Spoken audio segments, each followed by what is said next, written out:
Одоо шинэ засгийн газар одоо үүсгэн байгуулагдсанаас хойш яг бас 1 сарын хугацаа өнгөрлөө. За энэ хүрээнд оюут толгой дээр ямар арга хэмжээ авах нь гэж бас нэлээд харлаа. За засгийн газар эмхлэн байгуулагдаж ерөнхий сайд томилогдсноос хойш бүтэн 1 сар болоход за улсын хурлын 120 дугаар тогтоол батлагдсанаас хойш 4 сар өнгөрөхөд нэг ч алхам хийгдсэнгүй. Ажлын хэсэг нь хүртэл шинжлэгдэж батлагдсангүй. Бид нар өдөр тутам 15 тэрбум төгрөгийн зээлийн хөв оюут толгоос Rio Tinto компани руу өдөр болгон төлж байгаа. Энэ айгүй харамсалтай байна л да. Ингиж хандмааргүй, ингиж сэтгэлгүй хандмааргүй байна. За бүгдээрээ оюут толгой дээр ямар том алдагдсан боломж гарч байгаа. Өдөр болох тусам 15 тэрбум төгрөг тоологж байгааг бүгдээрээ ойлгосон. Тэгэхэд ажлын хэсгийн тушаалаач гэсэн цаг алдалгүй ингээд баталчмаар байдаг. 30 хоног өнгөрөхөд оюут толгой дээр засгийн газраас ажлын хэсгийн захирамж өнөөдрийг хүртэл байхгүй байна. Ажлын хэсэг батлагдахгүй болохоор сайдууд нь хэн хариуцж байгааг нь ойлгомжгүй ийм нөхцөл байдал одоо үргэлжилж байгаа. Ерөнхийд нь дүгнэхэд бол сүүлийн 3 сарын хугацаанд оюут толгой дээр явжсэн хилцээр бол ингээд зогсон байдалд орчлоо. Тэгэхээр хилцээртэй яаралтай орох хэрэгтэй байна.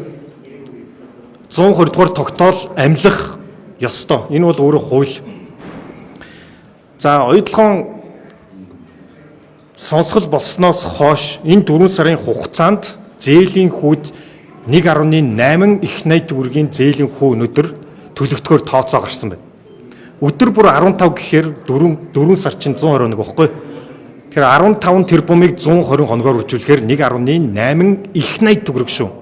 Өнөөдөр бид нэр 4 сарын хугацаанд эсвэлтгүй явсаар байгаад 1.8 их найт төгрөг төлөхөр болсон байна. 1.8 их найт төгрөг гэдэг бол 100 сургууль барих хэмжээний төсөв. Эсвэл бидний өнөөдөр маргасаар байгаа зогсоосон туулын хурдны замыг 100% санхүүжүүлэх хэмжээний дүүцгэц хэмжээний мөнгө хэрэгдэж байгаа. Тэгэхээр 120 дугаар тогтоолыг яаралтай хэрэгжүүлэх ёстой. Оюутлогын сонсголоор 16 жилийн туршид тэр чигээрээ засгийн газрын зүгээс маш их эсвэлтгүй байсныг бүгдээрээ ойлгосон. Тэгэхээр энэ эсвэлтгүйг цаашаага үргэлжлүүлмээргүй байна. 3.5 саяла бид нар мэдээлэл авч ойлгосон шүү. Тэгэхээр эндээс цаашаага ард түмний эсвэлтгүү бас хэр төвчээр заахыг хэлж мэдэхгүй байна. Тийм учраас засгийн газар энэ дээр яаралтай хөдлөх хэрэгтэй. Зээлийн хүүгээ яаралтай бууруулах хэрэгтэй. За онтрогийн асуудлыг бас яаралтай шийдэх хэрэгтэй. Өнөөдөр энэ асуудлууд бүгдээрээ шийдэгдэж чадахгүй явсаар зээлийн хүү 11% хിവэрэ байгаа штэ. Өдөр болгон тоологж байгаа.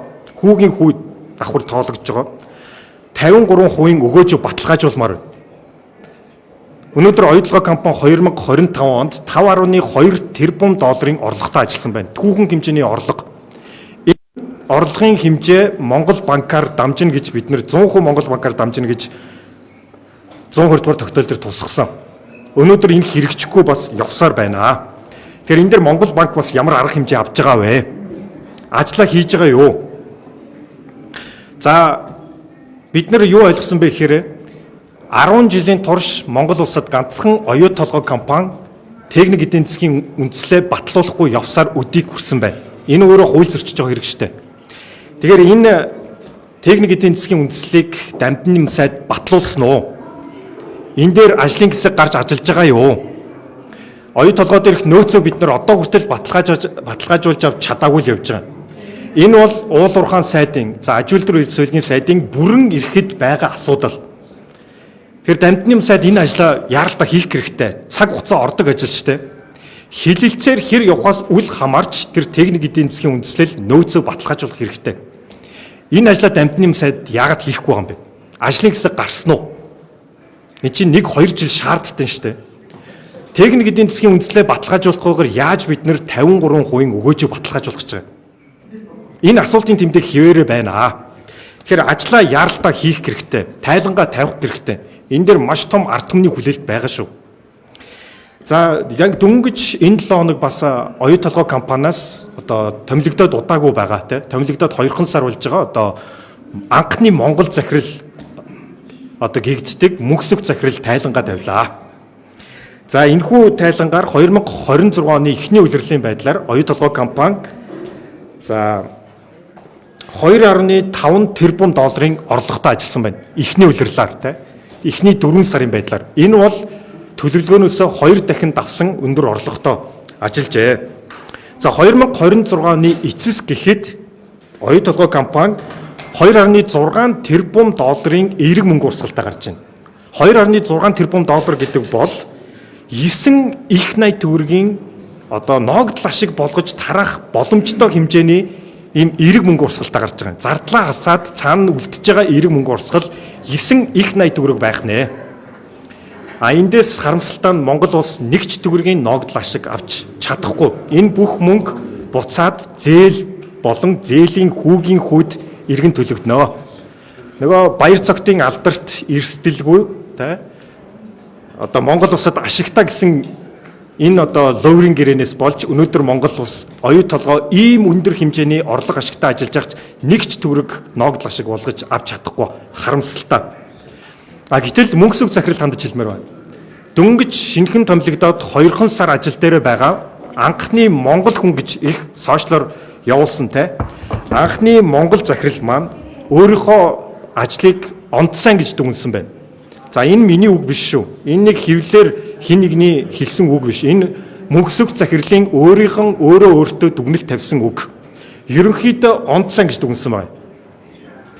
За яг уу Rio Tinto компанид онцсан дүгнэлтийг авчирсан байх.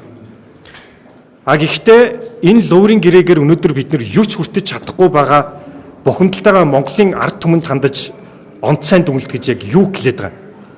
Хэнийг онцсан гэж дүгнээд байгаа. Хэнийг онцсан дүгнэлтээр доромжлоод байгаа. Энэ 16 жилийн туршид эсвэлтгүй явж энэ Монголын тал ямар ч ногдол ашиг авахааргүй авах үед орлого нь огцон буурах ийм нөхцөл байдалтай байж байгаа бухимдалтай ард түмнийг багахан шиг доромжлоороо.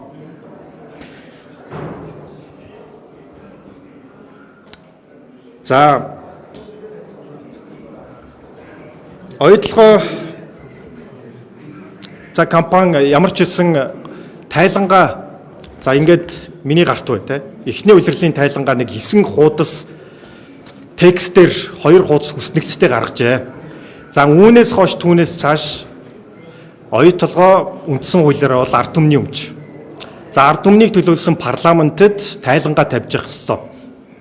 Ер нь нэгэнтээ стратегийн ач холбогдлохын ордууд ард түмний өмч юм бол ард түмэнд нь тайлангаа тавих ёстой. Ил тод байх ёстой. Дараагийн улирлын тайлангаа харин 200 хуудас санхүүгийн бүтэн тайлангаа тавиараа гэж бас хэлмээр байна. За 3 дугаарт яг одоо хилцээр сүүлийн 3 сарын ихөө зогсолтын байдалтай байна. За энэ хугацаанд бид нар 1.8 их найт төгрөгийн зээлийн хүү бас төлөх хэмжээтэй ингээд өдөр тутам зээлийн хүүгээ тоолсон нэгэсэндээ им ловрын зээлийн гэрээгээл өдөр болгон ярьсан хэвээр. За тэгэхээр одоо оюу толгой компаниас хилцээрт Эрдэнэс оюу толгой компаниас Эрдэнэс Монголоос за Монгол Улсын засгийн газраас хилцээрт ороход өөрсдийгөө бас бэлтгэх хэрэгтэй. Монголын талаас хийж болох зүйл бол Эрдэнэс оюу толгой компани гүйцэтгэх захирлын албан тушаал байна. Оюу толгой компани Монголын 34% төлөөлж байгаа төлөөлөн удирдах зөвлөлийн 3 гишүүн байна.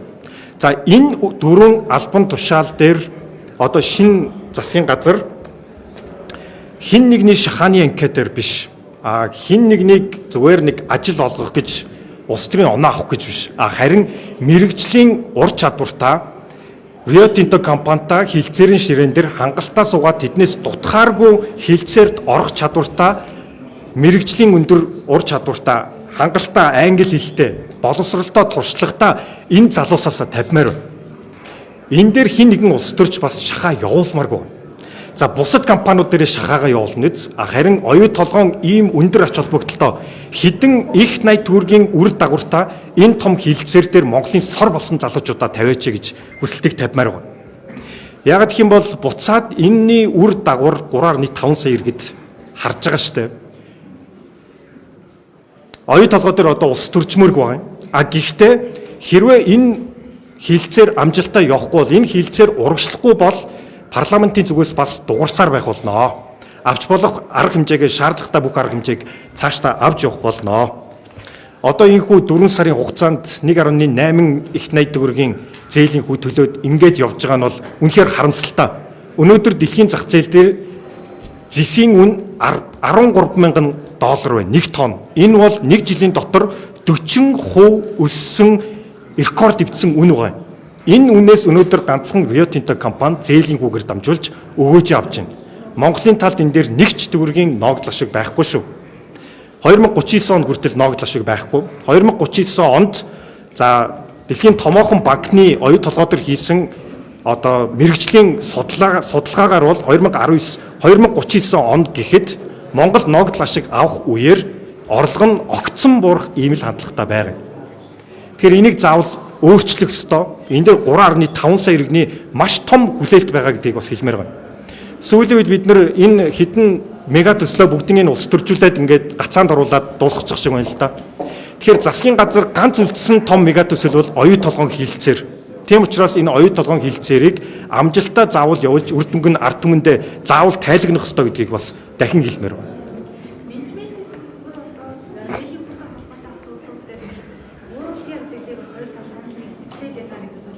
Тийм. Санал нэгдсэн гэдэг зүйл яриад байгаа. За тэгэхээр энэ дээр нэг зүйлийг бас тодорхой хэлье. Яг гоо засгийн газар дээр 92, 103, 120 дугаар тогтоолууд байгаа. Гэхдээ дамжны сайд их яриад ах шиг байлаа. Менежментийн төлбөр гэдэг. Менежментийн төлбөр 120 дугаар тогтоол дээр ороогүй. Яг гэвэл энэний ач холбогдол бол яг үндэ мөнгө урсгалаар бол нэг тийм том биш. Хамаг зардлан гарцны дараа менежментийн төлбөр хамгийн бага байх юм. Тэгэхээр ийм жижиг чулуу хөөлгөж хамаг анхаарлыг төвлөрүүлээд том асуудлаа ард нь үлдээдэг ийм технологи оюу толгойн хилцээр дээр дахин ажиллахгүй шүү, дахин явахгүй гэдгийг бас аль биесээр хэлмээр байна. Урд өмнөх хилцээрүүд бол дандаа жижигхэн чулуу хөөлгөж олон нийтэд мэдээлж хагаад том асуудлуудыг дандаа ард нь үлдээсэн ийм юм явсаа. Энэ бол нөгөө талаас явж байгаа бас хилцээрийн тактик. Ийм тактикт автаж болохгүй. Ийм тактик одоо дахиж явахгүй шүү. Бид нэр 2 хурагдана, 3 хурагдана, 4 хурагдахгүй шүү. Энийг бол цаг тухайд нь байнга бас асуудлыг дэвшүүлж явах болно. Онтргийн асуудал байна. Хэдэн 10 тэрбум долларын асуудал яригдж байгаа шүү дээ. Энэ мөнгө урсгал буцаад Монгол улсын эдийн засгийг хэд дахин нуглах хэмжээний мөнгө урсгал яригдж байгаа. Ийм том асуудлуудаа авч шийдэх ёстой. Үндсэн хуулиар олгосон эрхийг хэрэгжүүлэх хэрэгтэй. Онтрогийн 34%-тай холбоотой шийдлээ гаргаад улсын хурлд заавал оруулж ирэх ёстой. Энэ асуудал хүлээгдсээр байгаа. Өнөөдөр онтро дамжны сайд ярьж байна уу? Яагаад дамжны сайдаа онтро ярихгүй байгаа? Яагаад зөвхөн менежментийн төлбөр гэдгээр асуудлыг хаагаад байна гэж би бас энэ дээр дахин лавламаар байна. Та нар дамжны сайдаас асуух хэрэгтэй. Мэргэжлийн яам энэ дээр хамгийн их анхаарлаа төвлөрүүлж ажиллаж явах ёстой. Техник эдийн засгийн үндэслэлээ яаралтай батлуулах хэрэгтэй. Нөөцөө баталгаажуулах хэрэгтэй. Батлагдсан техник эдийн засгийн үндэслэлгүйгээр 53 өгөөжөө яаж баталгаажуулах гэж байгаа? Хилцээр ихлээр одоо жишээлбэл 34%-ийн Монголын засгийн газар эзэмшээд явах нь зөв юм уу? Эсвэл одоо яг хийх ёстой юм? Онтро дээр 120 дугаар тогтоол дээр нэг дээр нь маш ойлгомжтой зааж өгсөн байна. Засгийн газар тэрийг 34%-ийг амнаатаар орлуулах эсвэл хувь эзэмших энэ шийдлүүд нь бүгд хуулиараа бол олгогдсон байна. Шатмалдамжийн тухай хуулиар засгийн газар олгогдсон бүрэн эрх юм аа. Энэ асуудлаа шийдээд улсын хурл руу оруулж яаралтад оруулж ирэх хэрэгтэй байна. Улсын хурлаар эцэслэн батлагдана. Яагаад гэвэл энэ стратегийн ач холбогдлын ордын эзэмшлийн хувь хэмжээ эцэслэн батлах сүүлийн хилцүүлэг бол улсын хурл дээр явагдах хэрэгтэй. Энийг бид нэр улсын хурл дээр хүлээсээр байгаа 4 сар боллоо шүү дээ. Энэ 4 сарын хугацаанд бид нэр 1.8 их төгрөгийн зээлийн хүү тооцох хэмжээтэй болж шүү дээ. Энэ цаашаа өдөр болгон зээлийн хүү ярьсан ийм юм явмааргүй байна. Яагаад сэтгэлгүй байгаа юм бэ? Яагаад энэ дээр ийм сэтгэлгүй хандж байгаа юм? Яагаад ажлын хэсгийн тушаалаа 30 хоног болж байхад гаргаж болохгүй байгаа юм? Энд чинь уул нь эхний өдрөө гаргачмаар байна шүү дээ. Хилцээр эхлээд одоо бараг 5-6 сар болчихлоо шүү дээ. Та сая сэтгэлгүй хандж ингэж сэтгэлгүй биш. Нөлөөлөл ирээд байгаа юм шүү. Тэрийг би мэдэхгүй байна. Сайднараас нь асуух хэрэгтэй. Сэтгэлгээсээ илүү гацаад байгаа шалтгаан байна. Ажлын хэсгийн тушаал гаргах гэж юу гацаад байгаа юм? Юу нь болохгүй байгаа юм? Ажлын хэсгийн тушаал эн чинь хэрвээ бичиж болохгүй бол би бичээд өгье л доо. Эн чинь хоёрхан хуудас ч дээ. Шинэ ерөнхийдөө томилогдсон бол урдах өмнөх ажлын хэсгүүд бүгдээрээ өөрчлөгддөг. Яагаад гэвэл засгийн газрын сайд нар өөрчлөгдсөн учраас би энэ дээр 30 хоног бас чимээгүй байж харлаа. Өнөөдөр хүртэл томилогдоогүй байна. Өнөөдөр хүртэл ажлын хэсгийн тушаал гараагүй байна. Ийм байдалтай хандмааргүй байна. Энэ миний бодлоор энэ шин засгийн газрын өнөөдөр үлдсэн ганц мега төсөл оюу толгой шүү. Оюу толгойн хилцээр Монгол улсын эдийн засагт хамгийн том үр дагаврыг авчирна. За нэг зүйлийг хэлье. Өнөөдөр оюу толгой төслийн зээлийн хүн Монгол улсын нийт зээлийн 50%. Монголын зээлжих зэрэглэлд хамгийн ганц нөлөөлдөг хүчин зүйл бол оюу толгойн нийт зээл байна. Энэ өндөр хүүтэй зээл. Иннээс болоод өнөөдөр бид нэр зээлийн хүү бодгоог бид нар ойлгох ёстой. Өнөөдөр зээлийн хүү буурахгүй үндсэн шалтгааны нэг оюу толгойн нүсэр том зээл, капитал буруу одоо бүтцснээс хамаарж байгааг бид нар ойлгох ёстой. За баярлалаа.